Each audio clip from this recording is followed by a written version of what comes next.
Good morning. Thank you for coming here. Super excited. My name is Sugata Sanyal. I'm founder and CEO of Zinfi Technologies. We are a B2B SaaS company. We provide a platform called Partner Relationship Management. Companies that sell through a reseller or affiliate or distributor, any sort of indirect channel. We provide a platform that automates how they go to market with partner onboarding, partner enablement, marketing, selling, incentives, etc. Also a proud alum of New Jersey Institute of Technology. We have been trying to put together a beachhead position here for NJIT. It's an incredible school, and it's grown enormously over the last 30 years. And we will have a discussion about the school. The reason we're trying to do that is that as the AI infrastructure evolves, it's kind of funneling out this way. At the bottom, there are 4 or 5 hardcore infrastructure people like NVIDIA and others. And then you go to the next stack, sort of the models that are evolving, 5 to 10 players. Then you look at the application space, there are going to be 1 million providers like us. And so there's a huge need for talent. And if you're NVIDIA, or if you're Microsoft, AWS, some of you who are here, you walk into Berkeley and Caltech and MIT and recruit those grads for millions of dollars. For the rest of us, we also need talent because your stack is no good if we can't provide applications. So what we're trying to do with the university to bring the university here, provide access to a deep bench that the university is developing. So the purpose here essentially to give the university an exposure, but also in a very selfish way.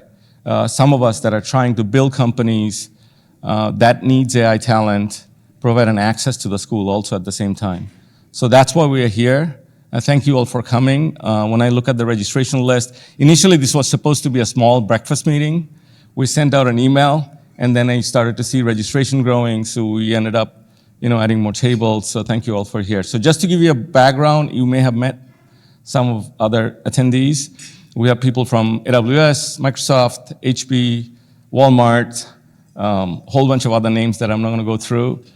All kind of backgrounds. We have founders. We have founders with multiple exits. We have few VCs here, and then of course, all functional roles from CXOs to directors, VPs, etc. So thank you for coming. We tried to put an agenda together that would be meaningful for all of you. So the first panel is essentially looking forward. And looking forward, the first step is education. And US is making an incredible amount of investment across the school.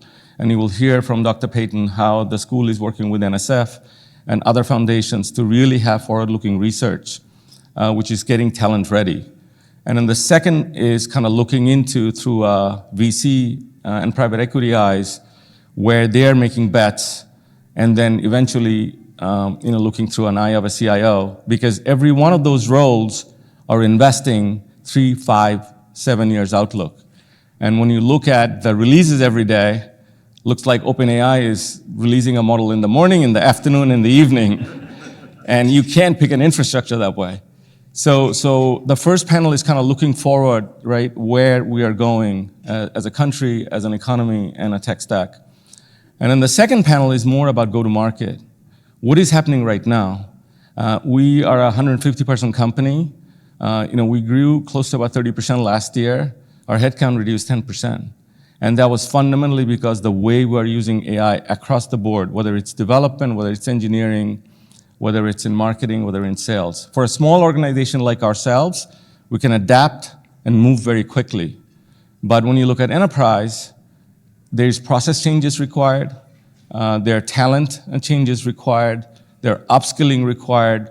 How enterprise will go to market, how it evolves, that's where we'll focus on the second panel. So Mahesh was most recently at Zoom. He will talk about enterprise collaboration, where that's going. Then I have a friend from the UK, Eleanor, will talk about where Europe is moving in this direction, and we hear that, a lot of regulations coming from Europe, and a lot of these large companies, even a small application provider like us, 1/3 of our customers are in Europe. Therefore, we have to think through AI data security, AI privacy, data leakage, whole bunch of other implications that are there from a go-to-market side, especially when we look at marketing and sales data, because there's a lot of private information in those data. So we'll talk about that, and then Pat will talk a little bit about where Salesforce is going. Salesforce is driving a massive change. If you go to their website, if you listen to Mark Benioff, there's a transformation that they're trying to drive. And even if 10, 20, 30% of those things happen, that itself will be a massive change. And then Heather will talk about what's happening on the marketing, on the partner side, people who are going through the channel, how that's evolving. So from a future to now, that's how we'll wrap up. So first, I wanted to introduce a professor. I was nervous, and I was thinking why I was nervous. I don't think I'm nervous because of you are here. I think I'm nervous because she's here. So I have to be careful what I say, what I ask, but it's my privilege to introduce Dr. Jamie Payton. She's the Dean of Ying Wu College of Computing at NJIT. She's a leader in computing and AI research. As a dean, she drives initiatives in cybersecurity, software, engineering, and AI. And in your brochure, if you have seen, there's a little bit of introduction of her. She was a chair at Temple University before NJIT. She launched the first online master's in information science. She has secured over $30 million in NSF funding for expanding computing access and diversity. Dr. Payton's work in AI, education, and research makes her a key voice today. So please welcome Dr. Payton. Thank you. Raj has an incredible background. Some of you know a little company called Zoho, which is a major competitor to Salesforce. And Raj literally built that up, ground up, as a president of the company. And then after that, he joined Pipedrive as a CEO, where he had a $1.5 billion exit. And now he deals with money. So he's a venture capitalist at Bessemer Venture. And so Raj is looking at a whole bunch of investments across the stack.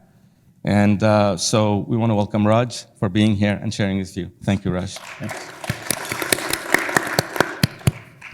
Ed is a CIO at NJIT, and he's leading NJIT's enterprise IT and AI strategy. As CIO, he integrates AI, cloud technologies into education and administration.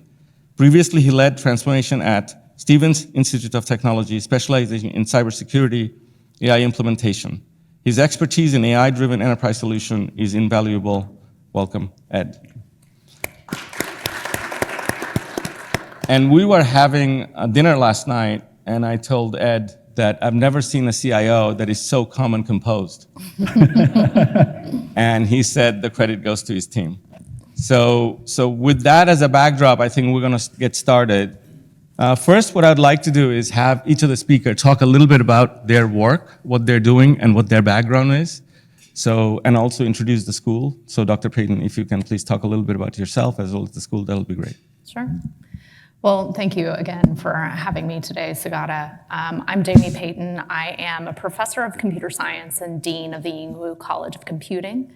I first started my career as a computer science researcher, focusing on wireless sensor ad hoc networks, if any of you are familiar with those.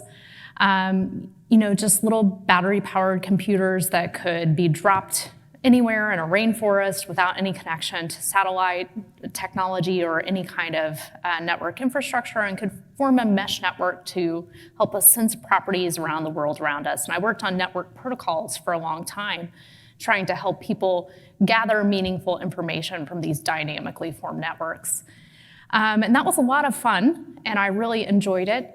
And over time, my career really shifted into focusing on people, how they moved and used computing and how that impacted the dynamics in the network.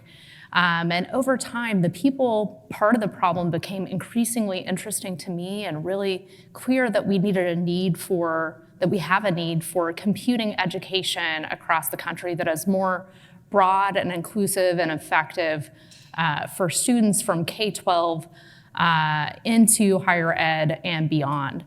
So over time, I've been focusing on developing efforts around broadening participation in computing and AI education, including preparing teachers for K-12 to use best practices for computing education. I just joined NJIT as Dean of the College of Computing in July of this year. Previously, I was chair of the Department of Computer Science at Temple University. I'm really excited to be at NJIT. If you don't know about NJIT, it is an engineering-focused public university. It is an R1 research institution, and so, as you may know, there are very few universities in the United States that earn that designation for research productivity and impact, in the top 4% of institutions. NJIT is a fantastic public institution. Many of our students are incredibly hardworking and go on to great career success, as highlighted by many of the people today in the room. If you're here from NJIT and you're an alum, would you mind raising your hand? All right, go Highlanders. Great to have you. So at NJIT, we have about 13,000 students overall. About 4,000 of students of those are focused on computing. Our College of Computing is really large, and we focus on training students in computer science, data science, and informatics, which really is IT, cybersecurity, and human-computer interaction. And of course, woven throughout all of those degree programs is a focus on AI, data science, and machine learning. About 1/3 of our graduates are hired in the state of New Jersey, about 1/3 of computer scientists in the state of New Jersey are NJIT graduates. So really strong employment in the state of New Jersey. We are looking to amplify the profile of NJIT so that people on the West Coast who are looking for talent to support the kinds of work that you're doing have a pipeline of students who are really eager and interested in changing the world. Some of the things that make NJIT really stand out are its commitment to experiential learning for our students. They're really well prepared for the workforce, and their drive for economic mobility and to promote and advance success. So I'm excited to be here. I'm looking forward to the future of incorporating AI plus X, where X is many disciplines and solving interdisciplinary problems with AI, and that's part of our focus going forward at NJIT. Thank you. Raj, I know you're looking at a whole bunch of startups at various stages. So if you can talk a little bit about the journey you had as a SaaS leader, building an amazing company, the transformation you went through there, versus what you think is coming now and where it's going, and how Bessemer is looking at it, that would be great. Great. So first off, I am a Bay Area native, grew up in Silicon Valley, so in some sense, I knew I had a destiny to be in technology, and it turned out that way. Went to school, or college, I should say, did mathematics. Computer science was just really becoming, interesting and starting to boom. So I did mathematics, and then actually got my first job in development and working for a software company. And with that said, I've been in software my entire career, 25 plus years, working for companies. And it's interesting, I was just thinking of my trajectory with respect to companies that I've worked for, and it's really followed computing in general, where there was early on in the kind of early 90s, late 80s actually, a focus on infrastructure, networks, networking people together. And then from there, started to move up the stack in terms of, okay, we have all this technology, how do we manage it? And I started to work for, I should say, at that infrastructure stage, I worked for operating system companies. And it was a Unix operating system company that was kind of a platform and a building block for computing as well. And then went on to, how do we manage these things? How do we manage these thousands of servers? And that's a whole nother discipline called IT management. And I got involved with building those types of products, selling those to Fortune companies, And then kind of made a little bit of a shift to say, okay, we have all this infrastructure. We've got great networks, great speeds picking up, things like that. Why do we have it? Well, it's all about the applications, right? And so I kind of stepped up in terms of where I was focused, and that's when I went to work for Zoho. And I remember the early days at Zoho. This was like 2009, 2010 timeframe. We had some ideas. We were dabbling, actually we were an IT management company that had an eye towards getting to SaaS applications. And we started to dabble on our own, kind of building email applications in the cloud, business applications like CRM. And one day we kind of looked around and said, hey, this whole SaaS or cloud model may have legs. We should probably focus on this. And so we kind of we didn't move away from our management business, but we very quickly figured out we could be one of the first movers in cloud-based applications. And that was the right call. Most of these calls, I'd like to say, are completely clairvoyant, and we had a line of sight to where we wanted to go, but we didn't. A lot of it is timing and hard work and, of course, some luck in there. And at Zoho, our cloud applications just took off. One of the reasons it did is it was an organization that was really focused on the delivering technology to the have-nots, which are really the small businesses that are out there. And that was our initial focus, and I think because it was a market that was less served, it really took off. And today, Zoho, I'm no longer there. I left several years ago now, but it's over $1.5 billion in revenue. It's a real success story. Then going to Pipedrive, I tried to double down on the CRM world, and this was my COVID job. And I think we all think about what our COVID jobs were and where we were through that whole process. I actually ended up living in Estonia, of all places, which is where Pipedrive is from.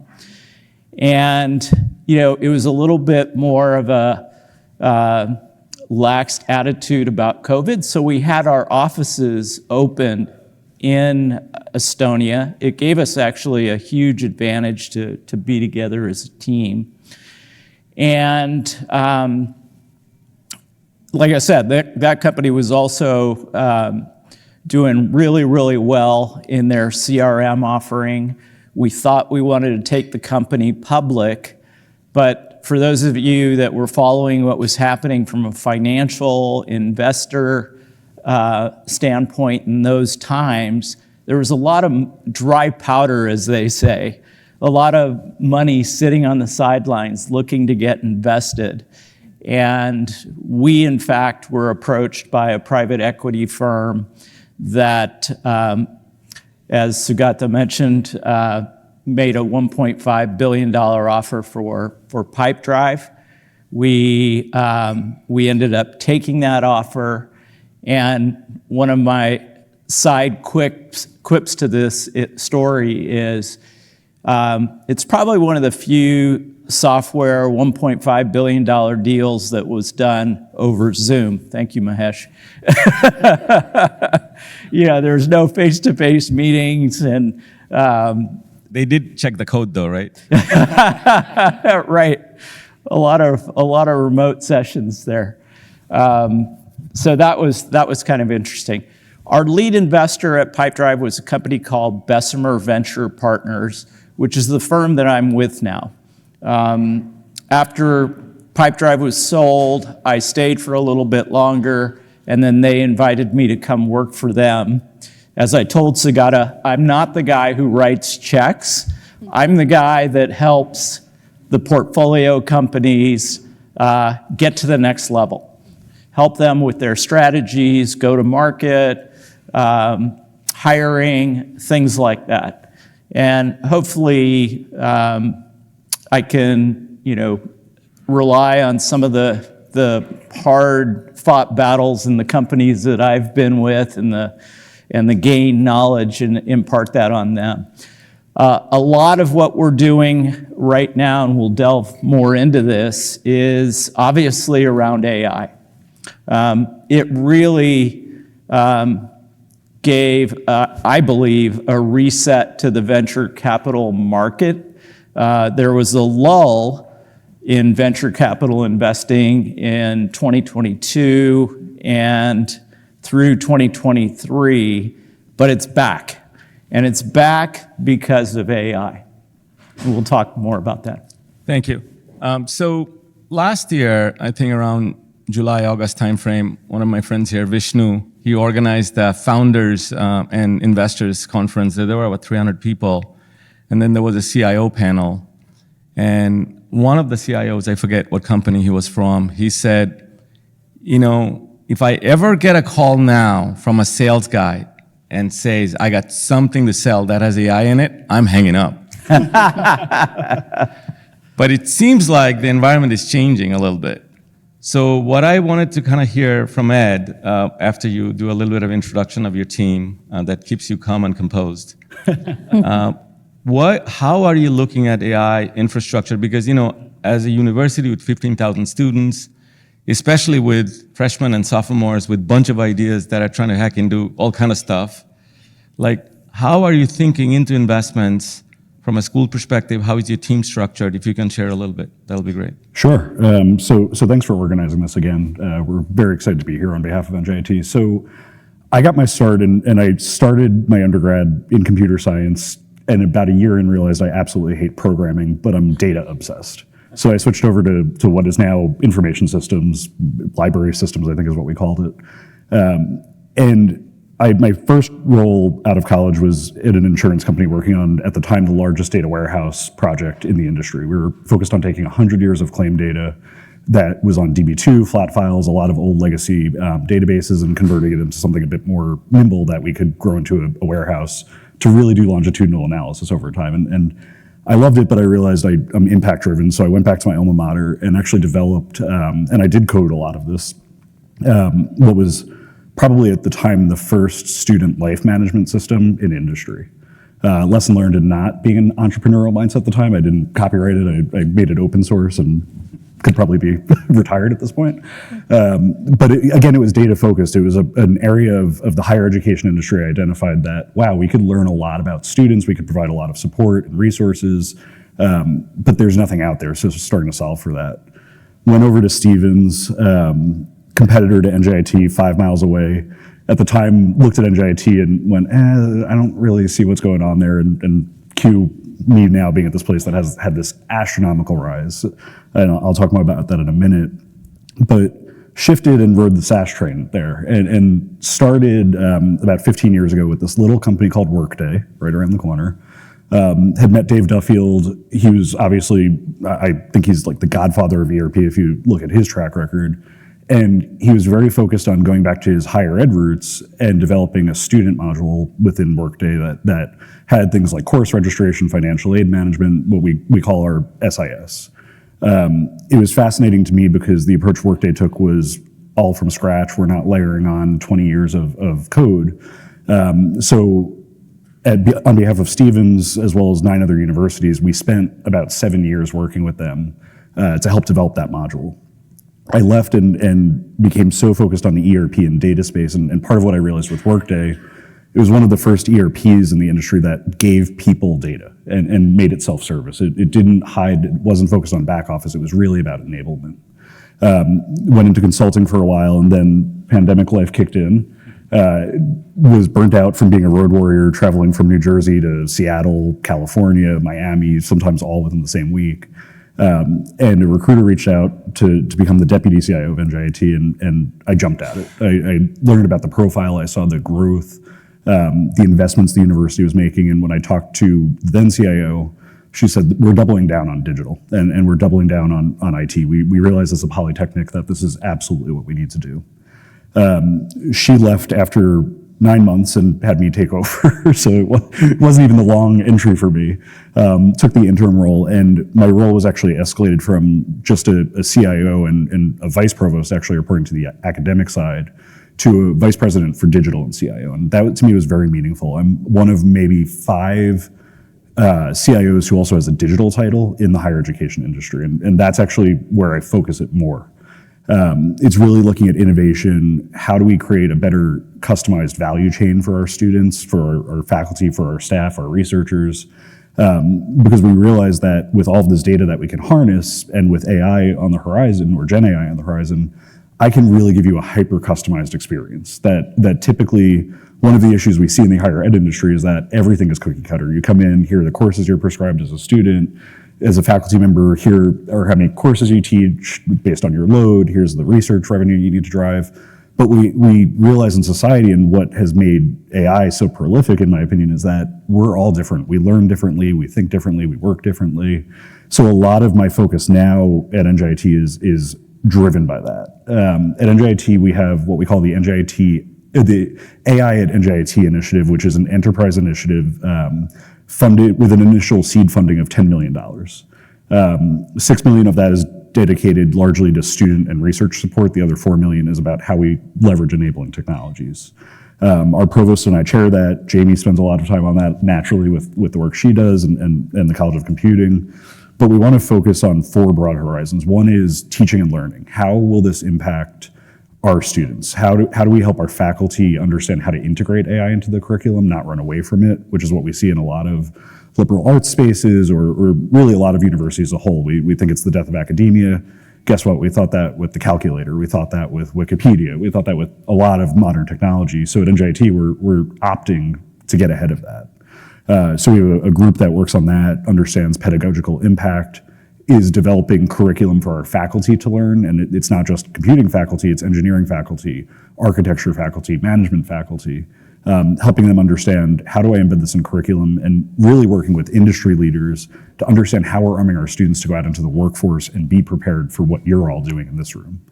We focus on research and enablement. It's obviously where do we go in the context of research, but also focusing on regulatory changes. With AI, there's a lot of conversation now about intellectual property, patent agreement, but also just what's safe to put into Gen AI and what's not. When you think about, it is my intellectual property, it's something unique that I'm developing. I don't want that consumed into an LLM that now might be used somewhere in the public ethos. It also dovetails into how do we enable better, faster research. So how do I help our faculty and our researchers, what I call go to market, but develop proposals that go to NSF, that go to the National Institutes of Health, to Department of Defense faster. Gen AI is absolutely there for us right now, and we're doing some interesting pilots where it can actually mine opportunities. There's billions of dollars, if not trillions of dollars on the table that we miss because a human can't just read the index of every possible opportunity. So how do we match that with our faculty? Again, hyper-customized experience, and then say, oh, I spit out a draft proposal in the format that this agency requires. You still have to review it, add to it, but it saves hours of time. And then looking at how they manage the grant or the award or the contract afterwards to make that easier as well. Our third category is operations, and that's really the business side. How do I integrate this into our administrative footprint, HR, finance, even within IT? How do I run a support organization? How do I provide a more Amazon-like experience so that you don't have to call and get a human on the phone to diagnose a basic issue? And then the fourth really gets into what I consider the truly fun part, which is infrastructure. And to your point, with the proliferation of all of these applications, it's become very difficult to understand what's going to be here 5-10 years from now. And we see that I'm sure you deal with that a lot, right? What's the longevity of this company? Are they going to be bought out? Are they going to tank? And I want to be very smart in my investments at an enterprise level. I don't want to have a company that we put all of our eggs in one basket and then 2 years later, they're not in business anymore. So what we've opted to do is with the 10 million we have, we're buying a little bit of everything to create POCs and testing grounds for folks. We've put in an internal RFP process across campus that allows anyone virtually on campus, faculty, staff, or our students, to put in a proposal, and we have 3 tiers. The first one, $500, I have a small idea. It might be based on individual productivity, individual academics, small impact. Tier 2 is this actually could impact a broader community, like a course that we teach or a school or a department. That could be a couple $1,000s. And then we have Tier 3, which is, I thought of something that we think is going to be revolutionary. And it's not just about education. We do research in all aspects of society, and could it be something that we've developed that has true societal impact? So what our plan is, based on what those ideas are generated, is where we deliver certain technology solutions. And we bought AWS platform, Copilot, some ChatGPT. We're very interested in dabbling a bit everywhere, but I'm not scaling to enterprise yet until I see that 5 to 10 year outlook of what we can and should be investing in. Thank you. So we'll come back to that, your selection process, because there are several marketing, sales, and product people here. They're all wondering, how our CIO is going to think. But going back to you, Dr. Payton, if you dial back a little bit, AI has been around for a while. ML has been around for a while. And it's really OpenAI and Microsoft initiative that 2.5 or 3 years ago sort of consumerized, brought it to, in our imagination, what it could be through the Gen AI transition. So maybe you can help us a little bit to frame it at a broader level, kind of a before and after moment. What was AI ML research used to look like 5 or 10 years ago, which was very data-centric? Because companies, whether you're going through airport security, face recognition, or logistics, or it has been always there. In consumer space, we have seen Amazon recommendation engine, Netflix recommend. So there's been plenty of examples, and there were companies before. So, but there was a moment that happened sometimes in 2022, things switched. So first, from a research perspective, how do you think that has changed? And then especially from a US policy-wise, because you work with a lot of regulators, NSF and et cetera, what was that moment that it pivoted, and where we were versus where are we going? I appreciate that question. So you're right. Machine learning research and AI research have been a core part of computer science research for more than 40 years. Neural networks, the foundation of deep learning and the AI-driven systems that we have today, that research has been around for 40 plus years. The big turning point comes in part because of the wealth of data that we have available, that's publicly available, that people share through social media, that you can scrape from online, from the large-scale databases and data lakes that we have access to. So that was one key pivotal, ingredient that we had for this rise in this new era of AI. The other is, of course, in the hardware that we have available with the prevalence of GPUs and increased focus on the types of really fast processors that are GPU-based that are available today. So those two things really enabled this exponential growth in the performance of neural networks-based AI systems to really reach a level where they're useful and applicable to a wide variety of problems. The amount of training data that was available to train, for example, LLMs to provide useful results and that really build on many years of natural language processing and other kinds of research areas in computer science, that all kind of came together given this wealth of data plus the processing and also the interest in AI. In computer science, we've been talking about for decades about end user programming and democratizing access to the power of being able to create systems, really putting into the hands of people the ability to create their own applications and software systems that solve important problems. And the AI tools that we have today are really, we're seeing sort of the result of that. Many more people and businesses can enable new functionality because these tools exist. They are closer to the natural language that we use to describe problems and to solve them. So in terms of how this has impacted research, all of that foundational research a lot of it continues. But what we're seeing as new trends in computing research is the ability to focus on some of the technical solutions for the impacts that we're seeing that people really care about with respect to AI-enabled systems. For example, trustworthy and explainable AI, thinking about fairness, transparency, and accountability. Really looking at mechanistic interpretability of systems that are based on AI.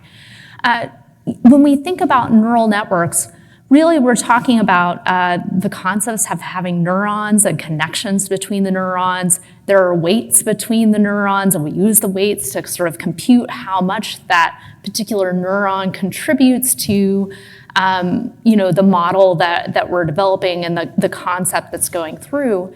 And so what we find more people focusing on now is trying to have a mechanistic, interpretable system where we can see how each neuron contributes to the model's understanding of a particular concept. So that's one thing that people are really working on right now, is more explainable, more transparent AI so that we have traceable decision making. If we're using these AI systems increasingly for decision making, that does open up businesses to a lot of liability. We want to be careful about how we apply AI in decision making. So this is a big area of research. A lot of faculty within Yingwu are focusing on fairness, transparency, accountability, and explainable AI systems. And that's true across the country. So you'll see that sort of research area continue to grow and expand. People are really concerned also about sort of data provenance and data representation.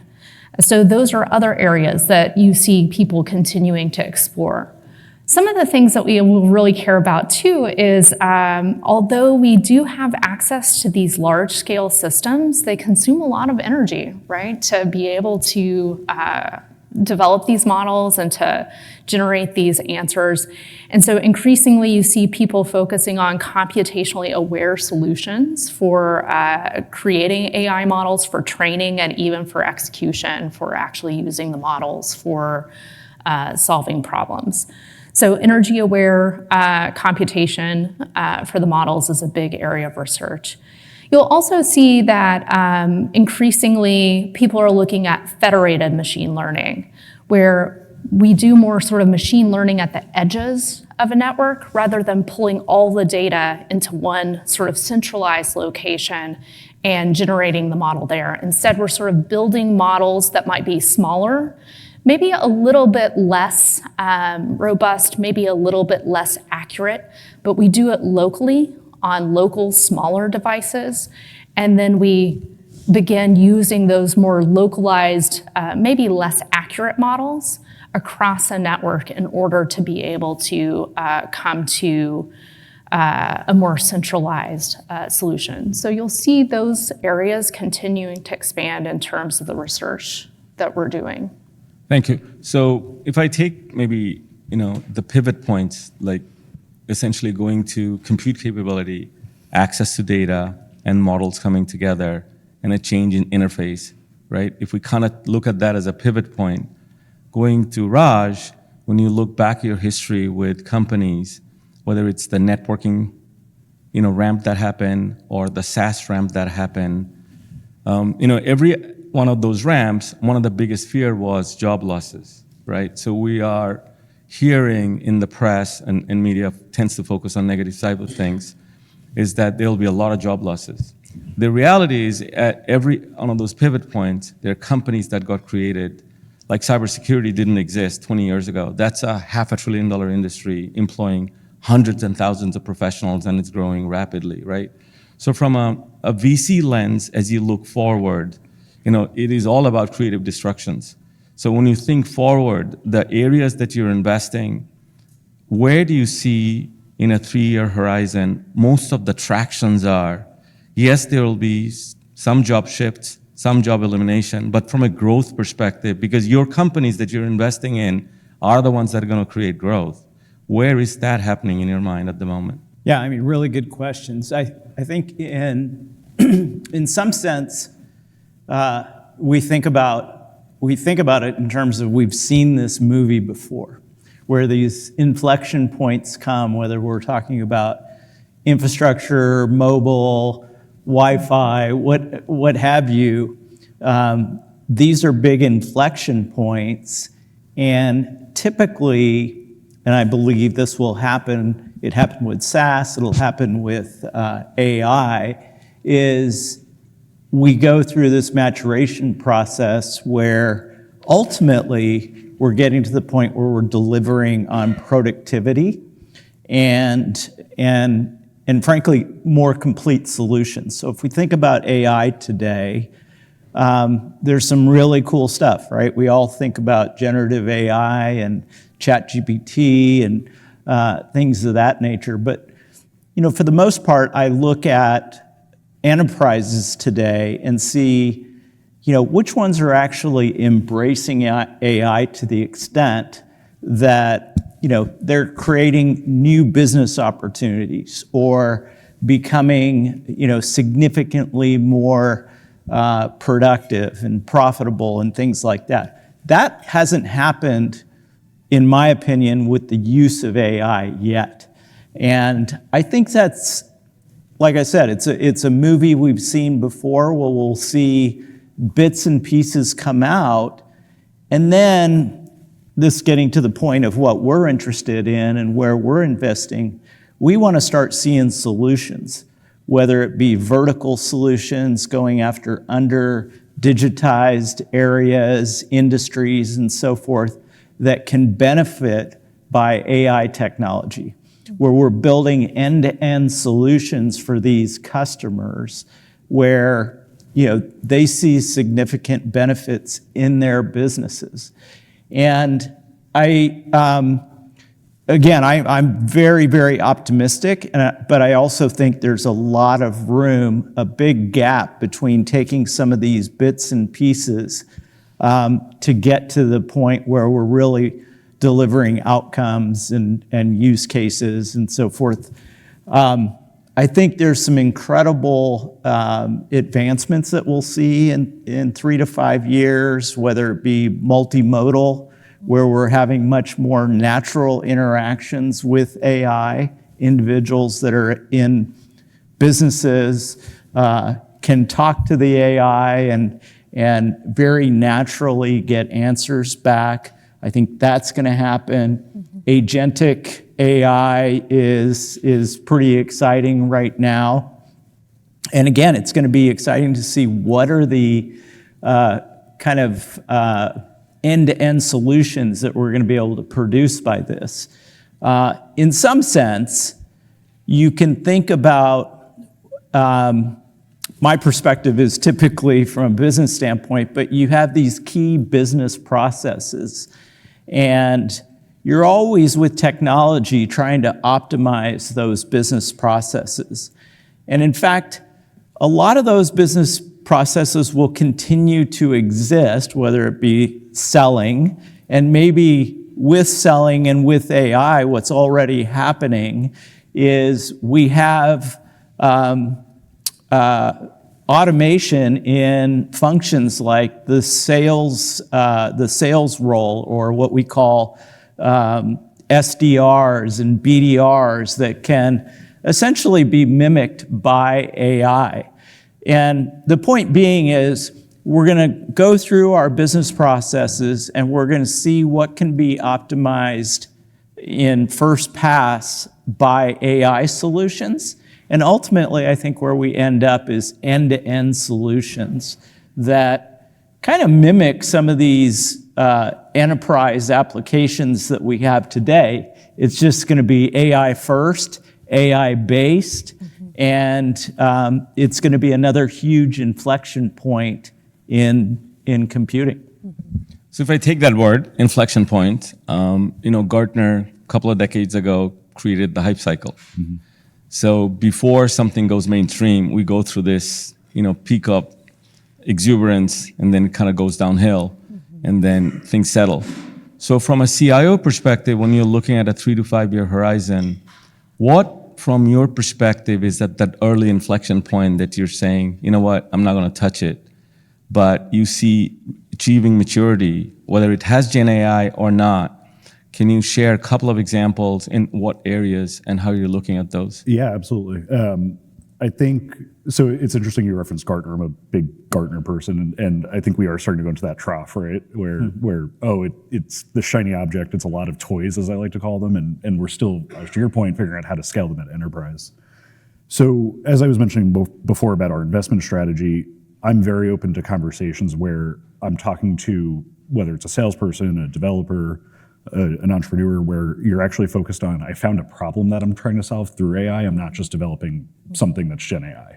I think there's a load of those products out there that they all look the same, and whether it's ChatGPT, Copilot, they're all the same. It's what are the use cases of how we apply them. One real one that I think we're onto that will scale, and it's pseudo sales. It's actually our admissions and recruiting process. So if you think about our role on the university side of trying to get you to come to NJIT, that's obviously, it has a lot of the same sales methodology. We have a CRM behind it. We're tracking your interests, your engagement with us. We're making decisions based off of that. We're trying to calculate, will you come here, will you not? How much aid do we give you? We're working in a strategic partnership with a company that is working on multimodal right now. And it can be voice, chat, email, name your interface. And what they have some early on success doing is actually looking at becoming a virtual admissions counselor. And I was a bit of a naysayer going into it. Did you see this demo? Mm-hmm. Yeah, it's quite interesting. We actually played with it live with the founder of the company. And he said, ask it whatever you want. It's not going to say NJIT. We didn't train it on NJIT, but we trained it on a hypothetical university. And we had our vice provost for enrollment and admissions play with it, and she pretended to be an 18-year-old girl. So had a little bit more of the lax side, like, I don't really know what I want to do. And the engagement from the virtual AI advisor was fascinating. It even laughed in a very humanistic way, which made us all crack up, and then she started cracking up again. We have a recording of it. It's hilarious.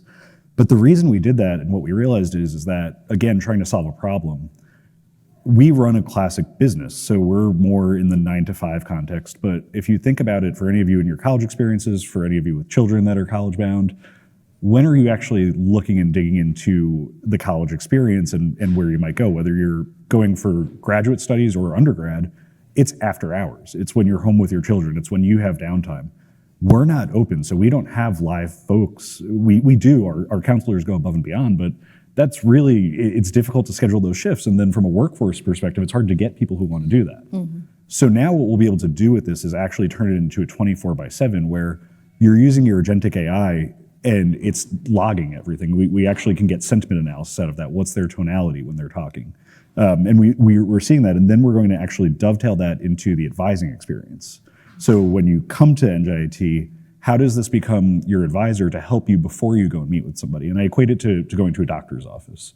So in college advising, and I would venture to guess almost everyone at some point, if they went to university, had a point in their career and they went, I don't know if I'm going to graduate on time, because it's a very cryptic process at most places. We're not clean with our data, which is a huge barrier for AI. But again, you're looking at this after hours. The ratio of advisors to students nationwide is very high. It's too much. And again, it's another area in the workforce we struggle to develop. So if I can think like a doctor, you come into the office, you fill out an intake form. I always laugh because I fill out the same form every time, and I wonder why they don't just have that on file. And it's one of those data things in me, and I'll go on a rant about Estonia in a second. No, a good rant. I fill out the form, take it in, and then you go see a nurse. And the nurse takes your vitals, asks you for background information, really spends probably the most amount of contact time with you. And then the doctor comes in, and that's the person who obviously you're putting the most trust in, you want them to advise you, but you're not getting as much time with them, but you're getting a high-touch experience because they have all of this data that they can look at and very quickly start to gauge. They don't need to sit there and take your vitals. They're reading your vitals. Oh, your blood pressure's high, or your heart rate's high, or so on and so forth. That's the experience we want to deliver with advising. That's not there yet. And a huge part of it for us is, again, the data structure.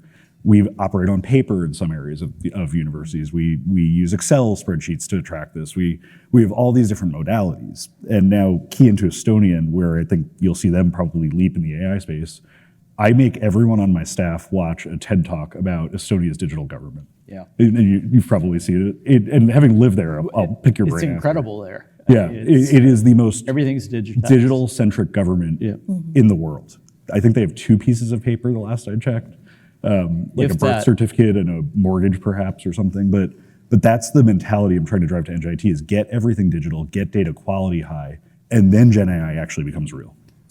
So, Ed, we only have about 10 minutes. I do want to talk a few minutes on governance. And maybe you can talk from 2 dimensions. One is data security governance, and second is ethics. From a CIO perspective, when you look at those 2 dimensions, how are you looking at applications, and what are your, there are a bunch of sales and marketing people here, they're putting lists together. So if they're trying to communicate to you, and also a validation perspective, can you talk about a selection criteria for a CIO on those 2 dimensions, and security, privacy, and then ethics? Absolutely. So I'll start with a real-world example, which is why I was a bit late this morning. We're a Zoom shop, and what you're seeing is this massive proliferation of all these AI transcription tools that can extend onto Zoom. We use Zoom's native AI functionality, but up until I talked to Mahesh this morning, didn't realize we could actually block. That's actually Mahesh's last company. That does the transcription. So I bumped into him. I was venting about it, didn't even see him, and he goes, "Oh, we could actually talk about that." So thank you, Mahesh. And what actually happened was somebody was using a non-approved AI tool on top, and it transcribed a very sensitive meeting. So I was pulled into what is the potential leakage, what do we deal with? What I'm looking for a lot of the times, and it's hard in an academic enterprise, I don't really have the opportunity to restrict the same way corporate does. I can't just unilaterally decide and say you can't use this. And in a very collaborative environment, I have to be sensitive to what are other partners, what are other universities using, and allow that to work. From a privacy perspective, it boils down to a lot of the same in the SaaS world for me is where's my data going? Where is it being used? How can I get it back if I need to? How can I scrub it? I'm a big fan of GDPR. I would love the US to make more strides in that because I do think that the key to our future is that we own our own data and we should have autonomy over that. So to me, conceptually for AI, and I've talked about this a lot with my board, I'm prescribing it the same way I look at most data and technology. It's the use and the abstraction of it's different. But at the end of the day, if I'm collecting something on you, I want you to have the rights to do it. As a CIO, I want that in my contracts. I want that in my reviews. That's really where I start the conversation. And then we're a NIST framework organization, so I look at, are you NIST compliant? I do think there needs to be more regulatory action around this that is similar to what we deal with DoD, where we come in and we get routinely NIST audited. NIST actually came out with an AI framework, if any of you haven't seen it. That's pretty robust, and I think most companies are now trying to wrap their head around compliance for that. So we look at that, and again, I won't scale to enterprise unless I have enough faith in where my data is, how it's being secured. Is the meta being done properly? I don't want that use case where we launch Copilot and all of a sudden HR data is now being shared out to the enterprise and I can look up how much anyone makes. So we're very thoughtful about what are the barriers, and we start small. We'll start with a small internal team, test it, intentionally try to break it, intentionally try to find a security hole before I start to bring it out. Thank you. So when you look at your application portfolio, right, today from a application development wise, pretty much everybody has DevOps. And DevSecOps, from a security perspective, it's built into sort of the release train, right? So there has been proliferation of application providers that you can integrate into your software development process to make sure what you release is secure, right? It's part of the development process. So are you seeing AI companies also looking at DevGov, or are there applications that are coming that are going to assist companies to think about governance?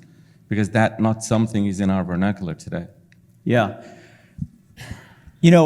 I think we have a framework for what that needs to be, and it does mirror what's happening, what we had happening in the SaaS world as an example, or our business applications where, for example, identity access management is crucial. And like I said, if that's a framework, that needs to be solved.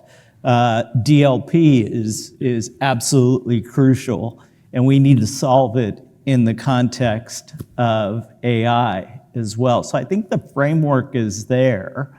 And yes, there are companies that are going after this problem and want to solve that problem. And finally, what I would say, and I kind of alluded to this earlier, if there's anything holding back adoption, that's probably the biggest thing from an enterprise standpoint, is do we have a security framework to operate such that CIOs and board members are going to be comfortable? So do you see like the Wi-Fi, right? It's not regulated, but there's a standards committee, right? Driven by the providers, because otherwise your access point won't connect to another access point. So from a policy perspective, are you seeing, is government standing back like the way Wi-Fi? Now, I know in 5G, there's significant intervention from a policy framework-wise, but on the application side, it's pretty much a standards committee that drive Wi-Fi. So maybe either of you can comment on where do you see this governance framework going is, because when I look at Congress, half of them don't have a clue like what we're talking about, right? So how does that standardization happen, so someone like Ed, when he's looking at something, what is his evaluation framework? Because I know from our side, when we're looking at RFPs, literally from September, October timeframe, almost every enterprise RFP has a tab called AI security. Mm-hmm. But those questions are all over the map, right? Because the companies don't know what to ask. How does that evolve in your mind? Yeah, I think this is a great question. I mean, one of the things that I see happening that involves researchers and government is through federally funded research programs like those offered by the National Science Foundation.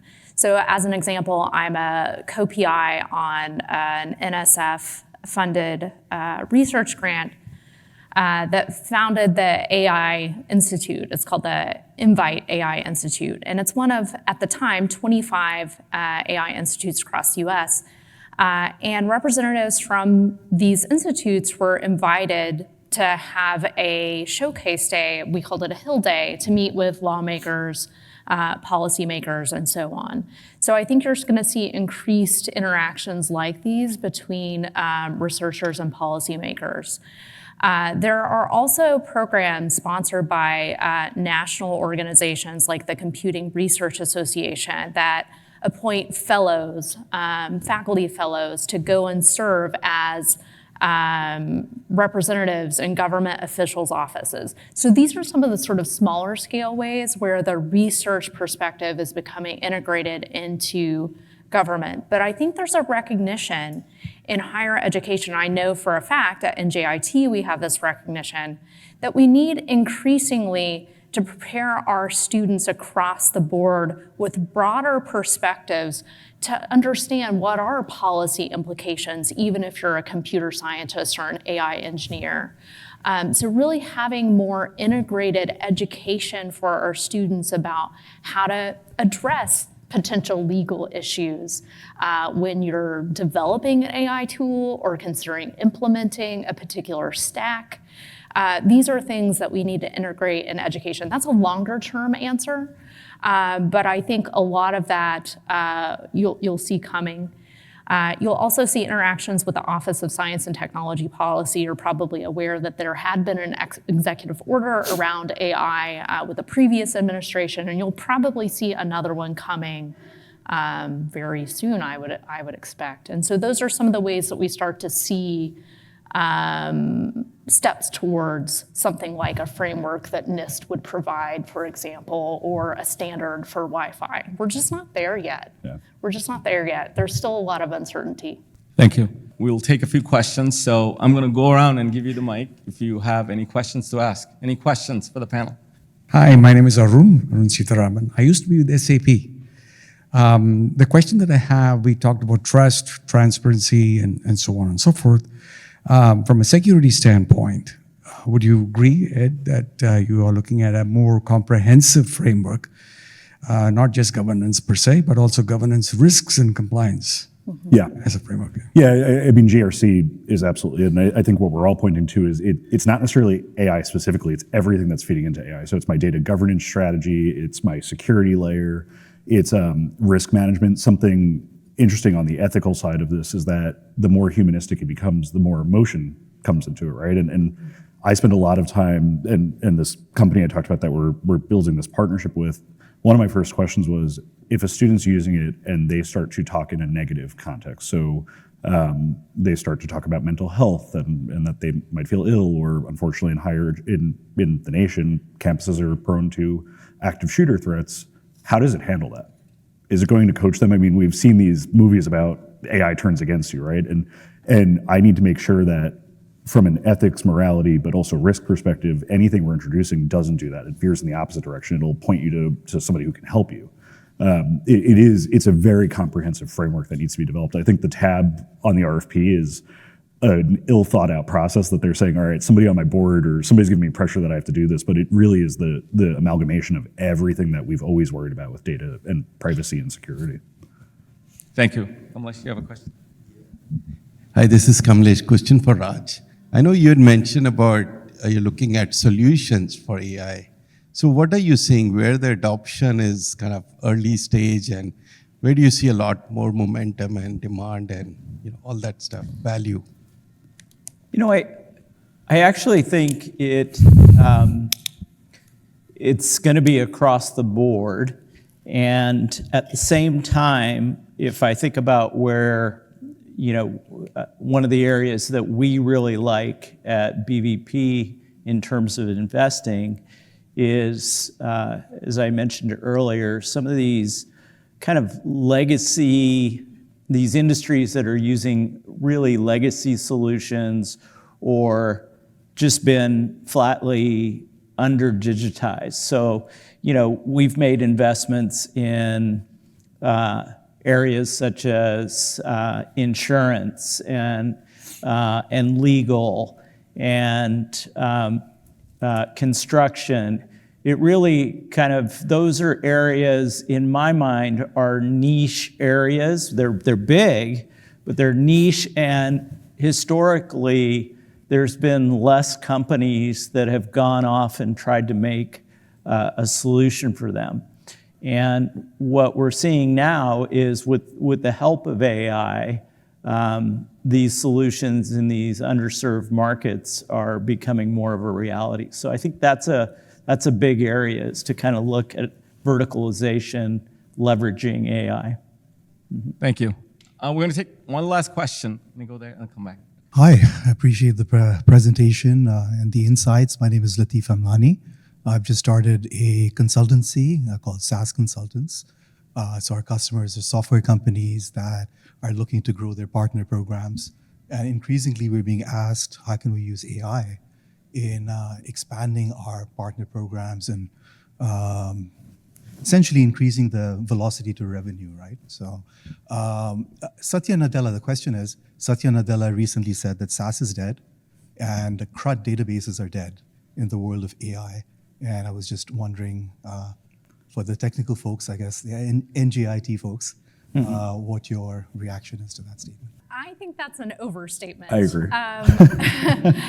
It's funny, I still hear people who come to us at NJIT and they say, hey, do you know anyone who knows Fortran?